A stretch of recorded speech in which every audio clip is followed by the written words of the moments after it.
arranquemos con varios de los temas para tratar en esta semana.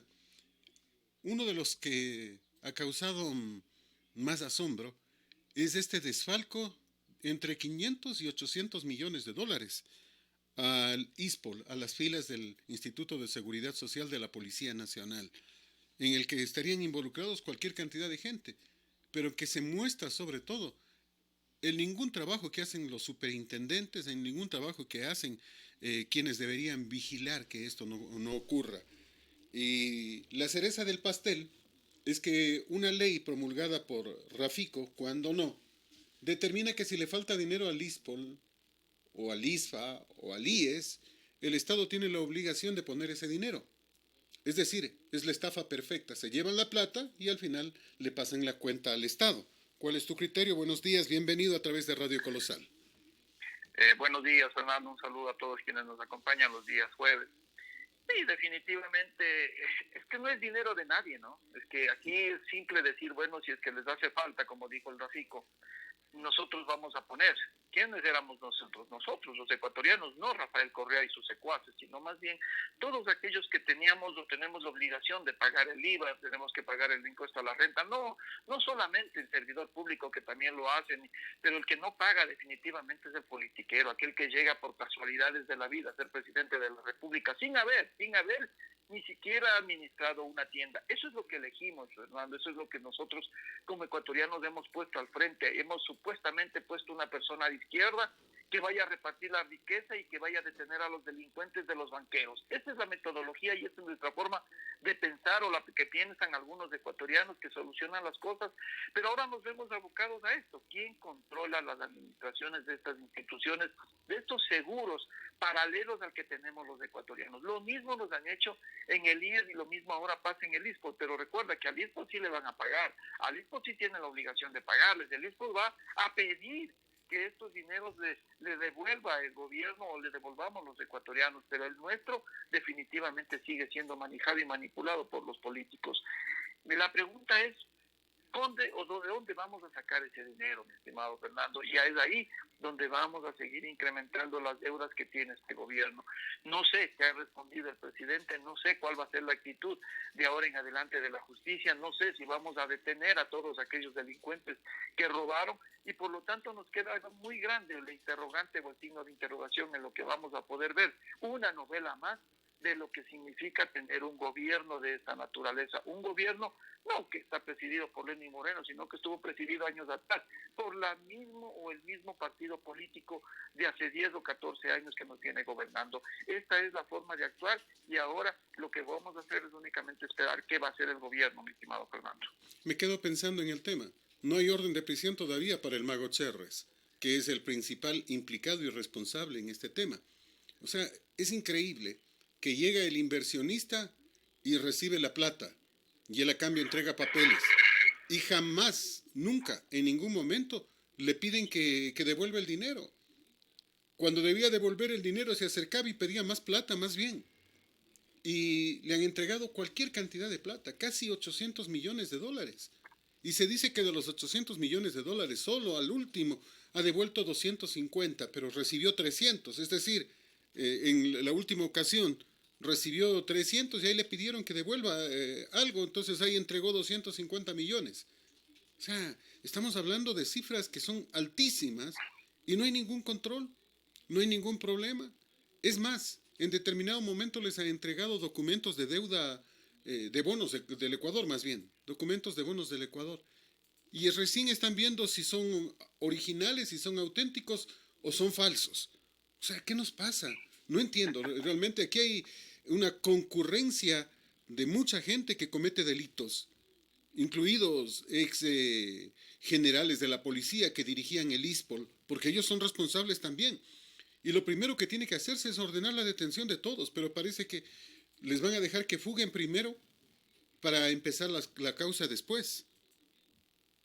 Sí, efectivamente, en este país, fíjate que qué tan fácil es engañar al gobierno. O sea, esto es una trama de complicidad, Fernando. Nadie es tan inocente como para decir, yo le entregué tantos millones y confié en él. Nadie recibe documentos que no están valorados, documentos que no están certificados, documentos que de alguna manera van a garantizar tu administración en el momento que hayas tomado la decisión de que se hagan determinadas inversiones.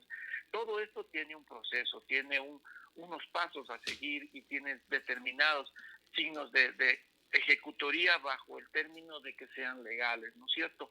Por lo tanto, ahí hay complicidad y lo lastimoso es la lentitud con la que actúan nuestros jueces, con la actitud que actúa toda nuestra justicia. Y fíjate que esto ya se viene denunciando días y meses y años atrás. Hay periodistas que han hecho la investigación y que muy poco se les tomó en cuenta definitivamente. Algunos se escuchaba este rumor, este rum rum de que se están haciendo negociados en los hospitales, en el IES, en el ISPOL, pero no salía nada. Es decir, también hubo complicidad por parte de algunos directivos que están incluidos ahí. Ahora hay que esperar que no hayan fugado ya, mi estimado Fernando. Lo interesante sería saber ¿dónde están estas cantidades de dinero que le entregaron a esta persona, Cherres? ¿Dónde está ese dinero que fueron capaces de entregar sin recibir ninguna garantía a cambio, ¿no es cierto? Entonces, aquí la justicia debe actuar inmediatamente, pero recuerda que son dineros y en dineros la situación es un tipo de juicio civil, el cual puede durar muchos años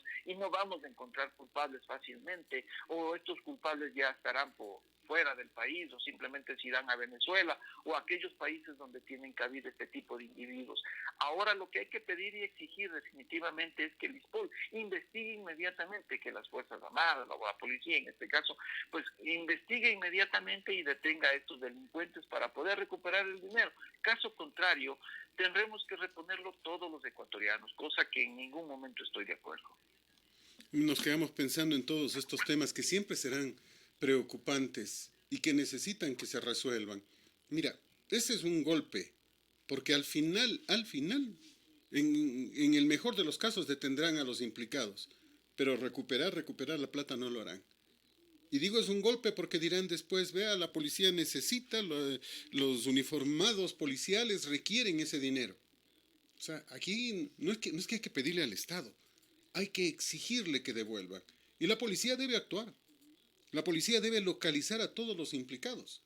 Los propios policías deberían estar preocupados. Esto es como robarle los huevos al águila.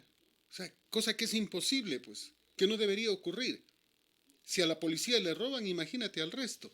Y este es uno de estos temas que complica porque la cuenta la van a pasar a la gente, al pueblo. Y otro tema que complica y que preocupa es el asunto de la mano negra de Chevron.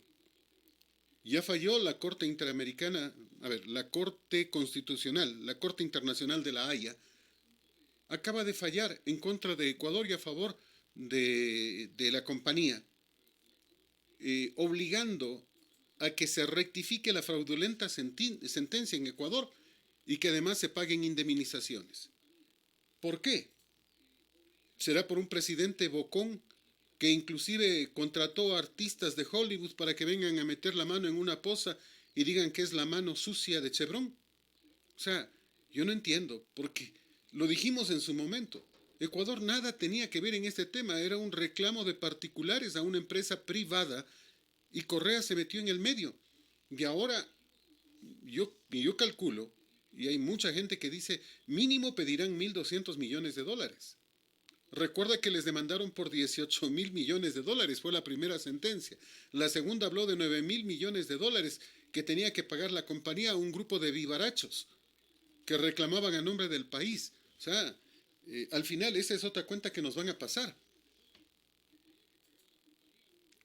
Nos quedamos sin la comunicación. Me parece que se nos cerró la comunicación. No, Sí no, estás. definitivamente, Fernando. Lo que sucede es que, a ver, todo eso era parte del gobierno, ¿no es cierto? Todo esto era la gran mentira, los derechos que tiene la naturaleza, que tiene el mundo, ¿no es cierto? Era parte de la Constitución, era parte de aquello que que vivíamos en el engaño, o nos mantuvieron en el engaño, no a nosotros, sino a la mayoría del pueblo, aquellos que pensaron de que estábamos con un gobierno de un personaje honesto, de un gobierno de las mentes y corazones ardientes, ¿no es cierto?, y de las manos negras de todos aquellos que nos robaron.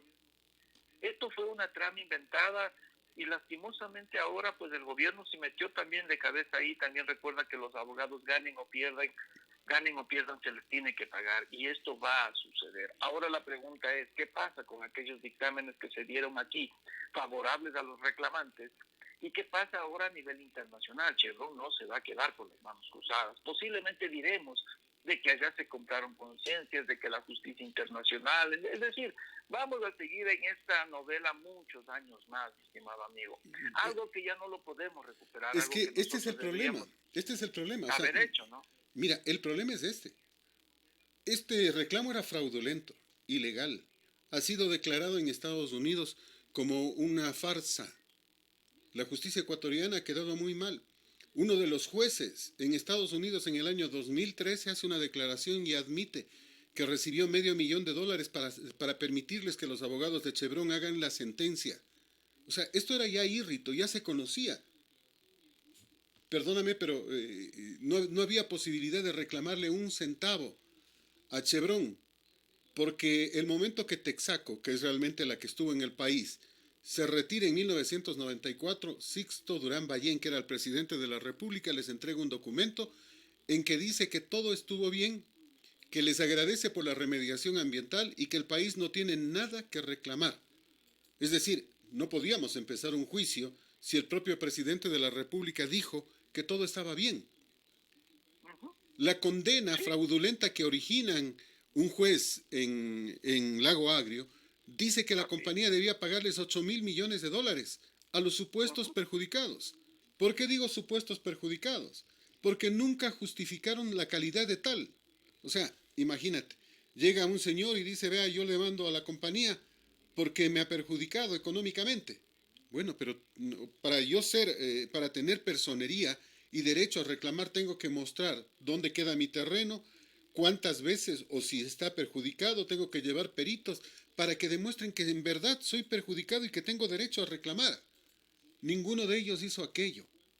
Uno de los más beneficiados del reclamo se llama Steve Dosinger, un abogado estadounidense que nunca vivió en Ecuador y que es uno de los demandantes y reclamantes. Y uno termina diciendo, mira, eso es una muestra de un fraude procesal completo. Eso es lo que se considera esta sentencia.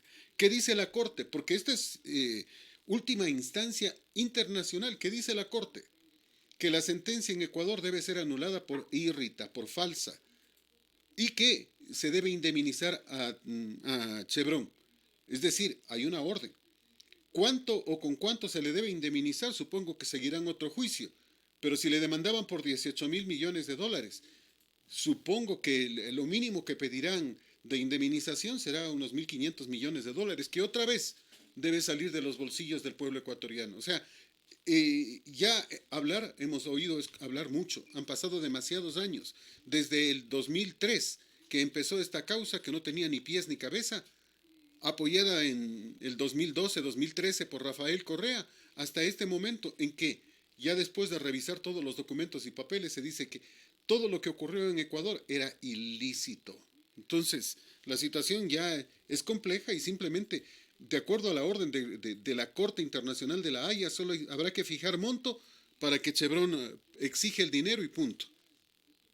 Bueno, también cabe recordar, mi estimado Fernando, ¿no?, que ya una vez que salió este dictamen de aquí mismo del Ecuador, en el cual tenía que Chevron supuestamente pagarles como $18,000 millones, tú recordarás que ya estaban pues algunos grupos indígenas, algunos grupos reclamantes pidiendo y exigiendo al gobierno de que se hagan las entregas de estos dineros. Y también el gobierno les dijo que eso no les correspondía, sino quien iba a administrar estos fondos pues tenía que ser el gobierno, ¿no es cierto? Y sí, ya casi había conflictos. dentro de los ganadores, entre comillas. Todo esto, mi estimado Fernando, nos lleva al hecho de que necesitamos pruebas, necesitamos este tipo de denuncias a nivel de daños ecológicos o de daños personales por determinadas acciones de las industrias. Requiere no solamente una denuncia o no solamente tomar fotos o no solamente traer actores a que metan la mano, pagados, ¿no? Pagados que vengan y acá a pasearse pagados a meter la mano en el país, en este supuestamente trágico fin que tuvo la extracción petrolera y que acabó con algunos hectáreas o kilómetros de terreno. Fueron pagados y además no se demostró científicamente cuál fue el daño a todos los ciudadanos que estaban ahí involucrados. Recuerda que cuando se hizo la explotación en ese sector, posiblemente la cantidad de gente o de habitantes que había en ese sector era muy pequeña y por lo tanto no podía haber posiblemente el daño ecológico que se está diciendo o el daño a las personas, como ahora se admite, cuántas personas estuvieron con cáncer, pero demostrado cuántos abortos hubo por este tipo de contaminación. Es decir, todos estos hechos científicamente comprobados podían haber sustentado una demanda contra una institución como Texaco o Chevron, contra estas empresas transnacionales que ya viven no solamente aquí, sino en muchos países llevando a cabo este tipo de procesos y por lo tanto ya tienen también un gabinete de abogados que saben perfectamente cómo proceder. Nosotros ahora nos vamos a ver en esto, en esta necesidad de tener otro conflicto, mi estimado amigo, y ver cómo negociamos a nivel internacional para que no se nos venga después de una sentencia de esta naturaleza a incautar posiblemente el petróleo que estamos vendiendo o a impedirnos que los mismos se vendan o se comercialicen. Por lo tanto, no es un problema de ahora. Este problema no le va a caer al gobierno de ahora ni al gobierno que viene. Posiblemente después de algunos años tengamos ya una forma de pago, una sentencia definitiva y en la cual tengamos que todos los ecuatorianos pagar. Y ahí nos recordaremos como historia, ¿no? Tal vez nos llamarán a una entrevista para que les contemos algo de lo que nos acordamos, para decirles cómo fue esta novela. Esta novela, una trágica novela, que lo que se hizo es involucrar a muchos seres humanos y a muchos vivarachos que iban a salir beneficiados con esto. Hoy y que aún están beneficiados, porque ayer Pablo Fajardo, que es uno de los cabecillas de esto y que debería estar preso, fue invitado a una entrevista en Ecuador TV, en el canal de todos los ecuatorianos. Le entrevistaron, cuando quien debe entrevistarle al señor es la fiscalía. El señor debe hablar directamente con los jueces en un juicio por todo el fraude que le hizo al país y por todo lo que le hace perder. Pero ¿sabes qué dijo este señor? Dijo que esta sentencia es inaplicable en Ecuador, porque ellos ya ganaron en primera, en segunda, en tercera instancia, y porque además la Corte Constitucional, ante la presión de Correa, ya les declaró ganadores, y que por lo tanto no se puede cambiar la sentencia en Ecuador, y por lo tanto ellos cobran, y que el problema del Estado es del Estado. Que el Estado vea cómo soluciona, pero que ellos cobran es otro tema. O sea, que es totalmente diferente, dice él. Nosotros cobramos, ya tenemos una sentencia favorable que no puede ser cambiada, y el problema del reclamo de Chevron es contra Ecuador, no contra nosotros. ¿Y a quién van a cobrar ellos, no? ¿A quién les va a pagar ellos? ¿Que el mismo Estado les va a pagar? ¿Los responsables somos los mismos ecuatorianos o le van a cobrar a Chevron y Chevron va a darse la vuelta con esa plata con nosotros? Chevron no les va a pagar a ellos. Pues la sentencia internacional dice claramente que esta decisión de la justicia ecuatoriana es írrita, es fraudulenta y que tiene que ser eliminada en Ecuador, que tiene que desaparecerse esa sentencia. Eso dice la Corte Internacional de la Haya. No estoy hablando de la Comisión Interamericana, sino la Corte Internacional de la Haya, para que no quede ninguna duda sobre este tema. Sí, definitivamente, o sea, hay abogados y hay personas involucradas en el asunto que lo que tratan es de desestimar una acción que eso se va a ejecutar con el tiempo, mi estimado amigo, y aquí realmente, como les decía, aquí van a cobrarse de la manera que tengan que hacerlo. Negocia el país una remediación por el daño causado a Chevron en su imagen, ¿no es cierto? O si no, con comienza pues a tomar medidas sobre todo lo que es el comercio internacional referente al Ecuador, es decir, a tratar de cobrar con todo lo que el Ecuador trate de enviar, en este caso petróleo, lo que sea, ellos van a tratar de incautarlo o a impedir que se hagan las negociaciones hasta que se le cancele los valores que Chevron esté reclamando y que ellos se vean necesitados, o que un juez vaya y diga, ese es el valor que causó el daño que se le hizo.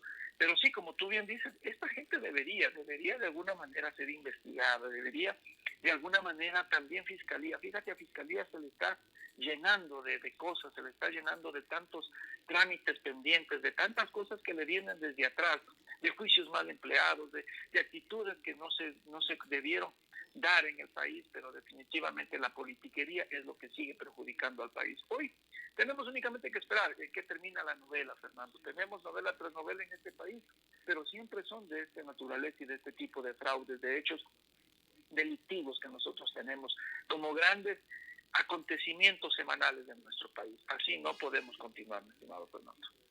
Y cambiando de tema, el día de hoy, María Paula Romo estaría enfrentando el cuarto juicio político. Dice ella que su posición la pone como mediadora, como bombero del gobierno, la convierte en un foco político, en una asamblea politizada. Eso dice María Paula y agrega además que si este es el último día de ella en el gobierno, se va con la satisfacción del deber cumplido. Dice ella que piensa que se ha hecho bastante por la patria. ¿Cuál es tu opinión? Fernando, definitivamente la Asamblea, ¿qué es la Asamblea? ¿Tú le tienes fe a esta Asamblea? ¿Tú puedes decir que la Asamblea ha actuado bien contra todos aquellos que han delinquido, contra todos aquellos que han actuado de una manera irregular en nuestro país? No, definitivamente, ¿quiénes la van a juzgar? 80 personajes o 90 personajes que de alguna manera no tienen la calidad moral como para poder juzgarlo. De ahí se salvarán un 20, un 30%, pero los demás todos han estado involucrados de alguna manera en las malas actitudes que ha tenido también. Si es que de ser así, la señora ministra, ¿no es cierto? Si la señora ministra sale juzgada, también la están juzgando los mismos que también han usufructuado de estas acciones delictuosas, pues, Fernando. Los que se beneficiaron del reparto, los que se beneficiaron del reparto. ¿Quién va a darse glorias de esto? Si es que la señora sale sentenciada, si la señora dicen que tiene que dejar su cargo, los únicos que van a salir sentenciados son aquellos de octubre, aquellos que destrozaron Quito, aquellos que nos impidieron trabajar, aquellos que nos impidieron tener agua en Ambato, aquellos que no nos permitieron trabajar. Ellos van a ser los beneficiados. Ellos son los que crearon el caos y lo único que tenían que hacer las autoridades es detener que los ecuatorianos no seamos agredidos, mi estimado amigo. Pero aquí las cosas se dan porque políticamente hay que hacerlas, no hay que hacer lo correcto, sino lo políticamente certero para que el asambleísta justifique en este poco tiempo su accionar en la asamblea. Por lo tanto, me cae casi por desapercibido las acciones que haga una asamblea que no ha cumplido durante 4 años con los ecuatorianos. Reiteremos lo que acabas de decir. Hoy María Paula Romo va por cuarta vez a la asamblea, pero va por justamente para investigar lo que pasó en octubre, solo ese tema. Porque si estuviera investigándose hospitales, otros temas, yo creo que ella tendrá responsabilidad. Pero si va por lo que pasó en octubre, más bien deberían condecorarla. Concuerdo con tu idea, y más allá de todo, más allá de algunas equivocaciones, quizás muy graves de María Paula Romo, ella sí ha dado la cara, ha puesto el pecho a las balas y ha estado en emergencia en todo instante, pues. O sea, se le puede acusar de muchas cosas, pero imagínate lo que hubiera sido el gobierno de Lenín Moreno sin una ministra con la fortaleza de Romo. Sí, fíjate, no, o sea, no es que solo del un lado hubo muertos, del otro lado también hubo personas quemadas. ¿Quién se autoflagelaron? ¿Se flagelaron los mismos policías, acaso? O los mismos policías o entre ellos se tiraron las piedras, o es que todos aquellos reclamantes fueron con rosas hacia el palacio. No, o sea, definitivamente nuestro país está caminando por la vía de la violencia, mi estimado Fernando, donde cuando ya se acaban las ideas, lo único que queda es la violencia, la agresión, y eso es lo que sucede a nivel político, Fernando. Somos tan dispersos en nuestra forma de pensar que creemos que nosotros y cada uno de nosotros tenemos la razón. No somos capaces de admitir que el del frente tiene la razón o que el del frente tiene una buena idea porque nos sentimos menos. Y eso es lo que pasa en el país. Por eso hay tanta dispersión de ideologías, tanta dispersión en lo político, Fernando, y por eso los ecuatorianos no confiamos en nadie. Por eso juzgamos si es que el banquero se postula postula, juzgamos si es que por ahí un día se postula a ser presidente de la República. Lo que queremos es un personaje que venga y nos diga, les voy a dar bono, les voy a, supuestamente y entre comillas, él nos va a dar educación gratuita, él nos va a bajar el impuesto, él nos va a bajar el interés de los bancos, él nos va a, o sea, si llega esta persona, supuestamente por él y ante él, se bajarán las cosas y los precios en este país, cosa que no es así. Por lo tanto, hay que meditar mucho del país que queremos, Fernando. ¿Se puede sancionar una ministra? La pregunta es, ¿a quién se lo va a poner? ¿Alguien que permita que cuando haya una marcha los policías salgan con rosas a decirle, por favor, váyase a la casa, por favor, no tire piedra? ¿Eso es lo que va a hacer un nuevo ministro? Yo creo que estamos muy equivocados, Fernando. En el caso de lo de octubre, yo creo que, insisto, que hay que condecorar a María Paula. No se puede hacer menos, no se puede hacer menos.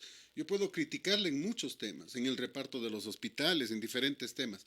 La he criticado y la seguiré criticando, pero en lo de octubre me parece que más bien actuó demasiado pasiva, porque se permitió secuestros de policías, secuestros de militares. Recuerda el manoseo a mujeres policías. O sea, se permitió demasiado, se permitió demasiado. Más bien fue demasiado benevolente. Pero me pregunto qué hubiera pasado si ella ordenaba que se dispare. Un solo disparo le hubiese dado la razón a los violentos para acabar con la institucionalidad del país. Es decir, hizo mucho sosteniendo el tema para que sigamos todavía en democracia. Si no, con la fuerza y la violencia que arremetieron los correístas, esto hubiese sido otra cosa, un polvorín realmente. Claro, y recuerda también que hubo gente que estuvo ahí, los famosos luchadores de la calle, a los guerreros de la calle, algo así que ellos mismos los denominaban, que aprendieron esas tácticas y los ecuatorianos vimos asustados cómo se estaban preparando para enfrentamiento entre ciudadanos, ¿no es cierto? Se vio cómo había talleres de personas que ejecutaban este tipo de escudos a partir de tanques desechados. Pero yo me pregunto, ¿dónde está la investigación de esto? ¿Dónde están los detenidos? Recordemos que hay un prefecto y un poco de seguidores de Rafael Correa que están en este momento enjuiciados por justamente traición a la patria, por querer el derrocamiento de un gobierno. Entonces las cosas, más bien a María Paula Roma habría que insistir en esa investigación, habría que también detenerle al segundo mandatario, como él se llama, ¿no? El señor Vargas, por pedir de que se le haga un levantamiento y de que se termine con el régimen, exigiendo a las Fuerzas Armadas de que se levanten en armas contra este gobierno. Esa persona también debería estar detenida, también se le debería exigir su presencia en este juicio, porque hay videos, pero aquí se hace únicamente y se señala un solo culpable, es decir, la justicia es para aquel que ha caído en desgracia política, no para todos quienes estuvieron involucrados en estos actos donde se quemó también Contraloría, donde no hay testigos, donde se dice que fue un autoatentado. Es decir, muchas cosas se están diciendo y no vamos a llegar, como siempre, a aclarar absolutamente nada. Autoatentado cuando hay videos que muestran exactamente qué fue lo que pasó. O sea, terrible.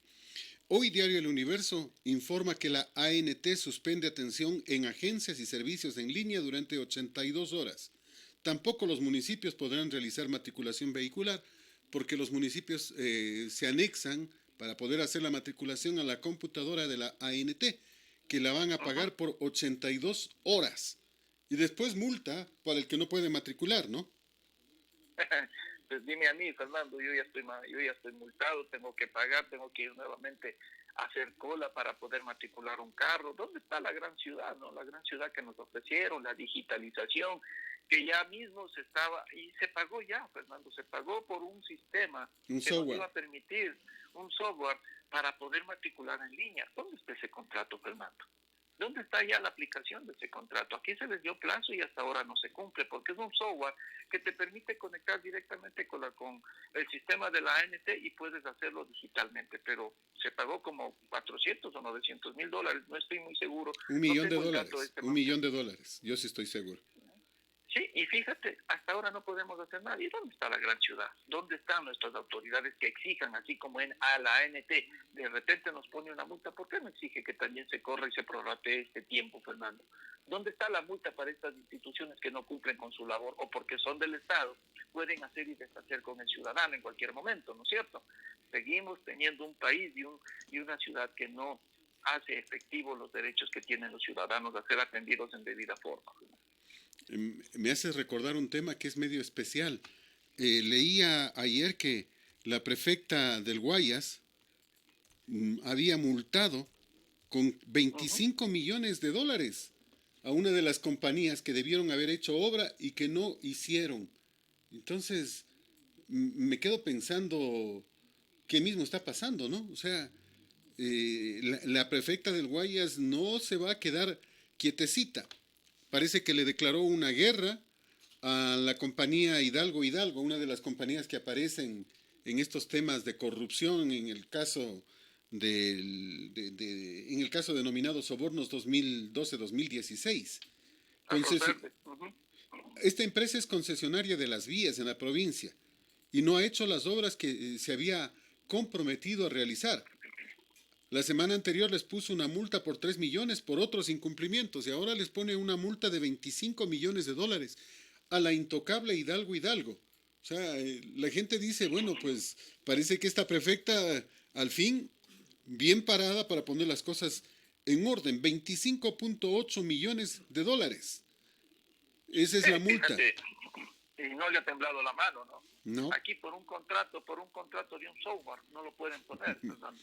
Aquí los plazos tienen que cumplirse, Fernando. Aquí la ley mismo le da un plazo más o la forma de exigir un plazo más, pero también viene una multa de por medio. O sea, no sé que solamente te extienden el plazo, sino también viene una multa por no haber cumplido, ¿no es cierto? Pero aquí no pasa nada, Fernando. Aquí los dictámenes que se dan en Contraloría poco o nada les interesa cumplir a aquellas autoridades municipales. Es decir, ellos mismos se crean problemas a futuro porque creen que con su poder en ese momento no va a venir después Contraloría y nuevamente a exigirles el cumplimiento de este tipo de acciones.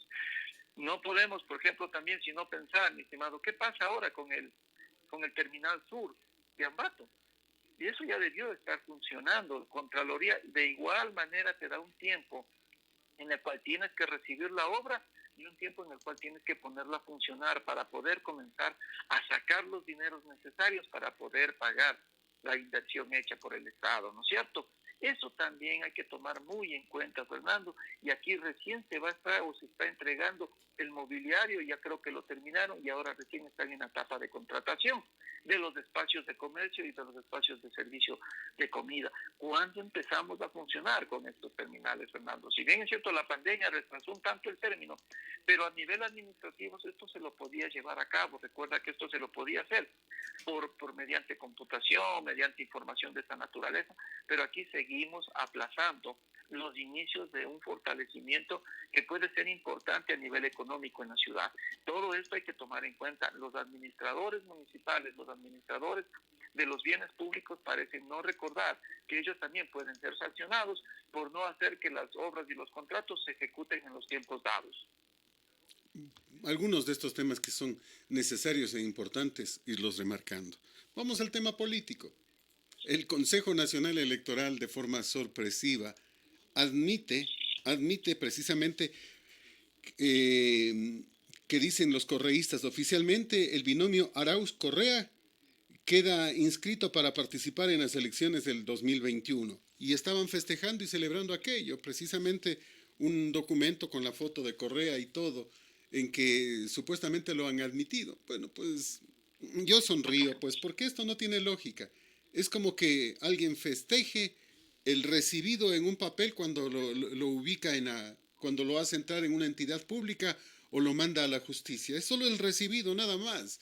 Y eso celebran. O sea, uno termina diciendo qué les pasa porque no tiene ningún peso, ningún valor legal, porque el momento después de entregado el documento, porque es esto, tiene que revisarlo el Consejo Nacional Electoral y el Consejo Nacional Electoral tiene que analizar y determinar, a ver, el señor no puede participar porque nunca llegó a aceptar la candidatura, porque ya lo dijo el propio Consejo Nacional Electoral, el señor Correa no llegó a inscribirse, por lo tanto no se considera lícita su inscripción.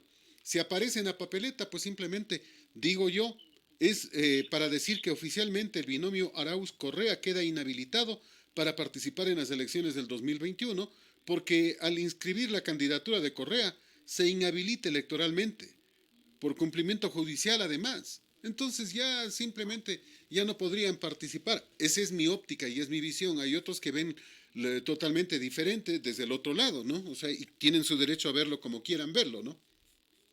Sí, definitivamente, ya tú sabes cómo son los correístas de leguleyos, ¿no? Ya soltaron por ahí sus tres o cuatro personajes abogados para decir que cómo debe procederse y cómo está la Constitución y que no se debe fraulentar la Constitución, hay que ser respetuosos de la ley.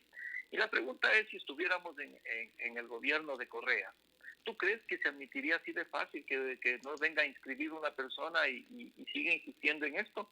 No estaba gritando diciendo que venga Abdalá para ser detenido, porque, y su caso, ¿qué diferencia del de Correa ahora? Pues está sentenciado, no vino a inscribirse personalmente.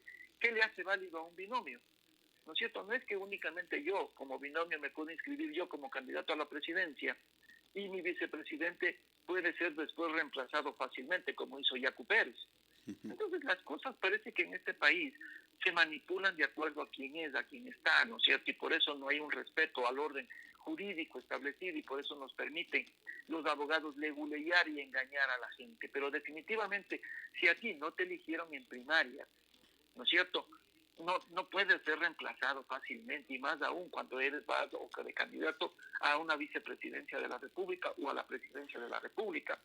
Pero esa es otra novela más, mi estimado amigo, y lo que les interesa, que ya están amenazando los correístas, que si no se han inscrito el binomio con Arauz, ellos van a salir a las calles a protestar. La pregunta es, ¿quiénes les van a apoyar? ¿Los mismos violentos en octubre?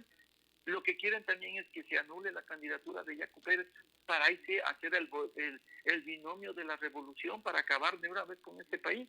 Eso es lo que se pretende, mi estimado Fernando, que seguir creando el caos en algo. Si no cumples, así de simple, no cumples, no te inscribo. Y eso es lo que debería actuarse en este país para poder tener unas elecciones que al menos den un viso de que se está haciendo algo democrático y moralmente aceptable. Repitamos el tema. Esto no es nuevo. No es que es una persecución a Correa, como muchos dicen. Esto lo hizo el propio Correa año 2013. Él tiene que saber exactamente las reglas. Revisen el video. Revisen el video de una de las sabatinas sobre Bucarán. ¿Qué dice Correa? Tiene que venir e inscribirse personalmente. La ley dice que tiene que ser de forma expresa, personalísima y que además es indelegable. Si él lo dice en una sabatina, se supone que conoce, pues que es la ley que ellos mismos hicieron, y ahora pretende decirnos que puede inscribirse a través de una tablet. O sea, personalísima, la palabra, se entiende como de cuerpo presente, pues, allí. Y viniendo, estando en una tablet, no está de cuerpo presente de ninguna manera. Entonces, si él mismo hace la ley, por lo menos se entiende que tiene que respetarla, pues. Si él la No, aplicó contra Bucarán, por favor, haga lo mismo ahora, pues.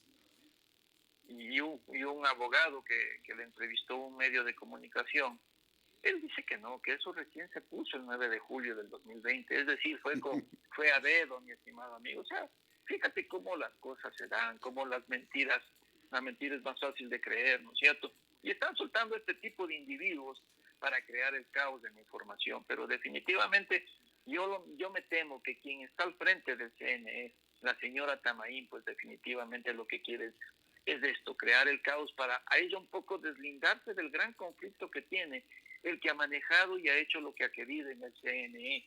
Ahora nosotros lo que me preocupa es realmente si vamos o no a tener elecciones limpias, mi estimado Fernando. ¿Quiénes van a ser los beneficiados? Si realmente fíjate cómo se manipula la información de las estadísticas, que ya Arauz, sin tener binomio, tiene el 45%. Entonces, esto nos da la pauta de que ahí va el fraude electoral, que por ahí avanza el fraude electoral y los partidos políticos no lo están tomando en serio. No sabemos cómo se va a hacer, si es que vamos a hacer la votación como siempre, yendo a sufragar, o también van a hacer la votación en forma telemática. ¿Cómo? Si no tenemos el software para que a ti te garanticen que tu voto o la persona de la tercera edad, el voto que está dando, sea el que realmente él quiere. ¿Te das cuenta por dónde van a hacer el fraude, mi estimado amigo? Obvio. ¿Cómo vamos a hacer el fraude? Mira, dos temas en eso. Primero, el presidente del Colegio de Médicos en Guayas, ante la arremetida del contagio en Guayas, porque en estos días ha vuelto a aumentar, está pidiendo, a nombre de los médicos del Guayas, que se paren las elecciones, que se posterguen las elecciones.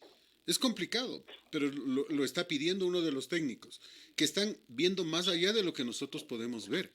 Nosotros podemos ver que, bueno, de alguna manera estamos medio tranquilos.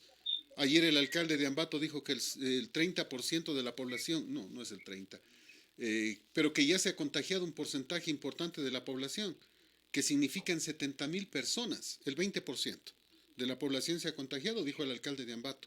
70.000 personas, imagínate, estamos hablando de una cantidad enorme. Y si el señor alcalde dice que son 70.000 personas, yo calculo que debe ser el doble o el triple por lo menos. Entonces la situación es gravísima. Ese es un tema. El otro, sobre lo que decías, Rafael Ollarte, analizando mucho el asunto, dice, bueno, el correísmo no quiere participar, nunca quiso participar. Correa conoce las reglas y prefirió saltárselas.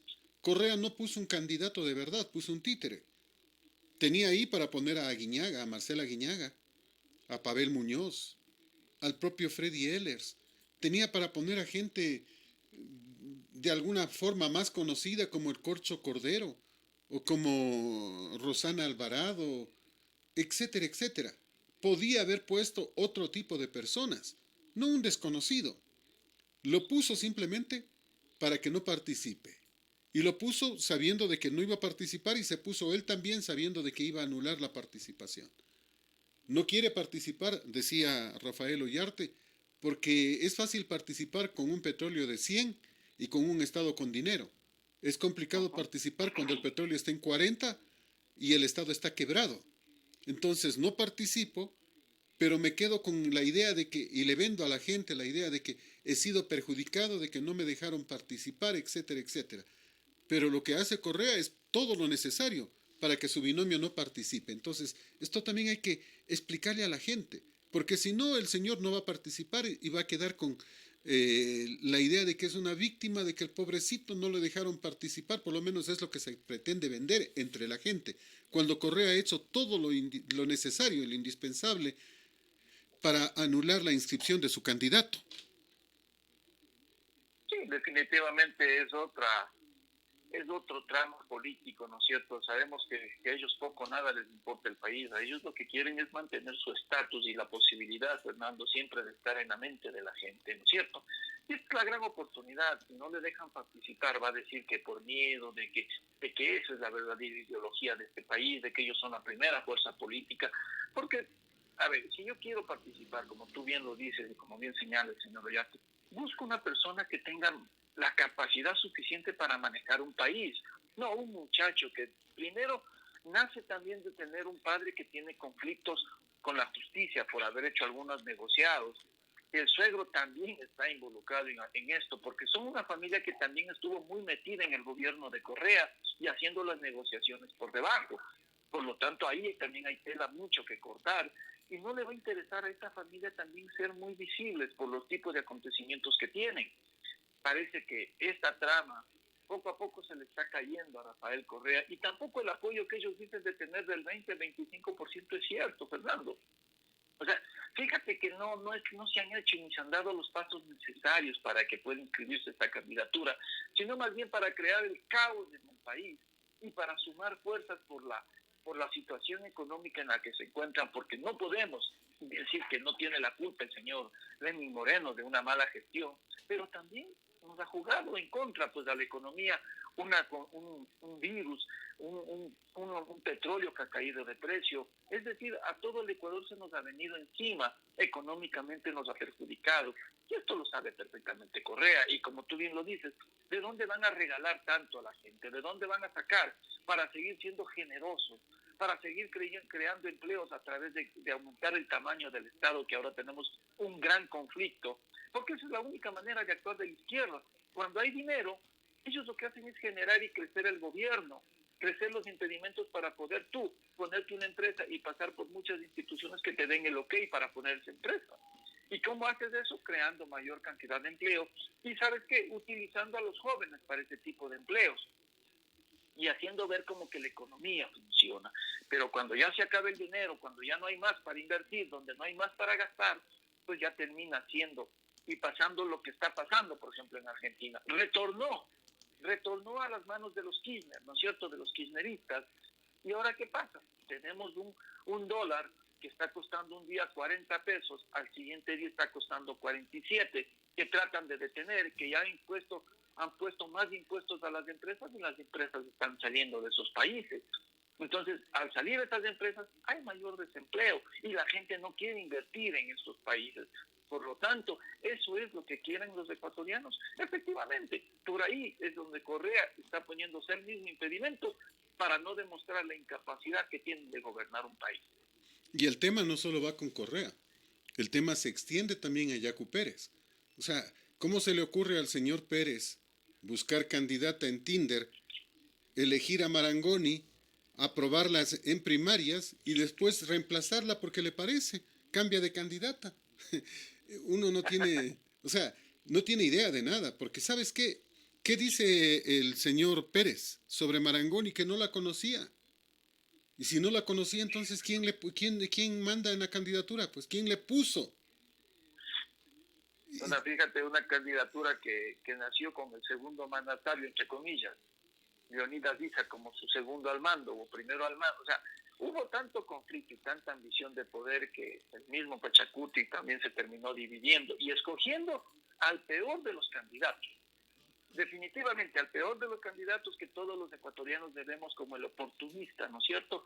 El que muy poco hizo, pero que salió ganando con las bases de Pachacuti y ahora trata de rehacer ese movimiento y ese partido, porque definitivamente que hay resquebrajamiento, hay resquebrajamiento. Por lo tanto, no va a tener la votación que ellos esperaban, ni la oportunidad tampoco de llegar a una segunda vuelta como ellos esperaban, porque primero su candidato no tiene la capacidad suficiente ni ha demostrado solvencia administrativa, porque fíjate, no tiene ni un año ya en ser prefecto y automáticamente deja sin efecto su nominación y la persona quiere ser presidente de la República. Entonces, es también otro juego político que se está manejando. Aquellos movimientos que ya no tenían apoyo en el sector de la ciudadanía, Fernando. Pero mira, qué desconocimiento total. El señor Pérez no sabe de absolutamente nada. Debió haber inscrito el binomio Pérez-Marangoni. Después de aceptada y confirmada la participación, recién allí la Constitución y la ley electoral le da plazo para un cambio. Obviamente que por fuerza mayor, pero reitero, lo que hizo él es una torpeza, porque hizo un cambio al gusto de él. A ver, recordemos que supuestamente tienen que haber primarias, y en esas primarias tiene que estar un delegado del Consejo Nacional Electoral que levanta un acta para contar lo que allí ocurrió, para contar que allí se decidió que el señor Pérez y Marangoni vayan a la presidencia y vicepresidencia y que ellos aceptaron y que esto es en honor a la verdad. Y punto, y le entregan el acta. Y el señor, el momento del momento para inscribirse, presenta esta acta, pero no se inscribe con Marangoni, sino se inscribe con Virna Cedeño. Y con esto se eliminó, porque está falseando un documento público, pues. No es, Efectivamente. y esa es la pregunta. ¿Qué tiene que hacer el Consejo Nacional Electoral en ese caso? Igual que en el correísmo. Decirles, siga participando en las próximas elecciones porque en estas no van. Bueno, hay que ver cómo actúa definitivamente el Consejo Nacional Electoral, ver qué le conviene a la señora Tamaín, ¿no es cierto? Ver cómo ve las cartas la señora Tamaín. Eso tenemos que pensarlo muy bien. La señora Tamaín, ella juega sus propias cartas, sus propios intereses, Fernando. Entonces no es tan fácil decir que la señora Tamaín va a tomar decisiones amparadas en la ley. Recordemos también que quienes están en puestos estratégicos también son excorreístas. Entonces no vamos a terminar los ecuatorianos haciendo el análisis como lo estamos haciendo, va a salir dentro de los términos legales. Entonces por ahí van a tener una puerta abierta a los correístas. Si bien es cierto, para que no participe Correa, pero que sí participe Arauz. Pero quieren participar de la manera de hacerse los pobrecitos, los afectados, los que no les quieren permitir ganar las elecciones porque ellos son la primera fuerza en este país. Cosa que no es cierto, pero quieren portar esa imagen. Y que va a participar Pachacuti, va a participar, porque ¿quién lo puso a la señora también? La puso Trujillo. pero que después de decir que ya no era de Pachacuti, regresa a los brazos de Pachacuti y ahora se debe a Pachacuti, ¿no es cierto? Es quien le ha sostenido en el cargo, mi estimado Fernando. No creo yo eso. Ella se cambió al correísmo, ¿qué es lo que pasa? Quien la ha Bueno, sostenido en el cargo es el poderoso Correa. puede ser, porque recuerda que también no sé qué pasó, ya no se habla mucho de esta famosa paralización nacional, ¿no es cierto? Que estaban ahí metidos el PUD y todo lo demás. No he escuchado ya muchas cosas. Entonces no sé si se vaya a dar la famosa marcha a nivel nacional, la paralización a nivel nacional. Entonces como que todo el mundo lo está midiendo políticamente, como que todos están diciendo, a ver, ¿qué me conviene en este momento? Y por lo tanto vamos a ver unos cambios que no nos vamos a esperar, Fernando. Y si es que no participa el correísmo, vamos a ver cómo estas fuerzas que quieren causar el caos en el país van a salir violentamente a reclamar. Y este reclamo violento va a permitir que la señora Tamaín diga, bueno, no, las circunstancias como para unas elecciones no están dadas, aplacemos las elecciones. ¿Y esto a quién no le va a convenir? No le va a convenir al señor Lazo, pues. No le va a convenir a la Alianza Social Cristiana con Creo, ¿no es cierto? Entonces, políticamente se está analizando estos términos, se está viendo cómo están las estadísticas reales, cómo está la votación real, y si ellos ven que está fuerte el sector de la derecha, si lo queremos llamar así, ellos no van a ir a elecciones inmediatas, Fernando. Se nos queda mucho por analizar referente al tema. Lo que no nos queda es tiempo, pero no me quiero ir sin una última consideración. Abraham Muñoz, el entrenador de Daniel Salcedo, el que vendía las medicinas del IES, revela de dónde sacó las medicinas. Bueno, lo que ya sabíamos, las sacó del IES. ¿Y sabes qué? Ahora dice que quiere devolverle las medicinas al IES. Imagínate. Y con eso decir, ya no tengo delito, pues no. O sea, la medicina costaba $200, pero en su momento, cuando él la vendió en 1500. Seguramente como se ha tranquilizado las cosas, ahora las va a volver a comprar a 200, $300 y ya va a devolver. O sea, este es un país terrible, Fernando. Yo cuando leí esa noticia me reía, ¿no? Te soy sincero, no sabía si creerla o no, pero tú me confirmas. Yo me reía, decía, qué fácil, ¿no? O sea, robo, lo que sea, y reclamo todo. O sea, ya, devuelvo ya no al pasado, aquí es nada. Entonces, en un país así, Fernando, es muy difícil avanzar, es muy difícil. Y como ciudadanos, tomemos en serio a la justicia, tomemos en serio quienes están al frente de este país. Lo único que nos resta es esperar unas elecciones, esperar que se den las elecciones en Y escoger bien, no nos queda más. Se nos cortó la comunicación en la parte final. Gracias por acompañarnos. Este es Colosal, la que sí le dice la verdad.